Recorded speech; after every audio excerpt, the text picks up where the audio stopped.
My course is Light Painting 101. Now, light painting is a technique that's been around for a very long time, probably as long as photography has been around. But light painting allows you to create very unique and different look to your photographs without having to have a lot of complicated lighting. This is an example of a car that I did for a friend of mine several years ago.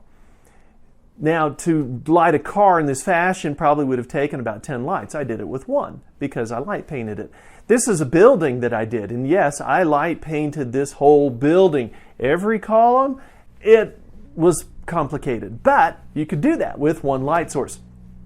If you're going to do light painting, there's some things you're going to need. You're going to need a camera that you can operate in totally manual. And that means you have full control over your exposure, you have full control over your shutter speed, you have full control over your aperture.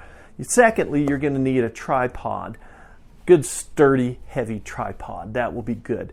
Now, in this video, instructional video, we're going to show you both continuous forms of light painting, that is using a light that is always on, such as a flashlight or a spotlight, and we're also going to show you how to light paint using a non-continuous light form, i.e. a flash, something that's not always on.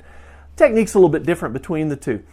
Then we're going to show you how to do post-production with this, and so that you can get some really cool looks. I hope you'll join me for the course. Light painting is very fun. It allows you to create unique looks for things that are very normal, everyday kinds of things. So, hope you enjoy it. Thank you.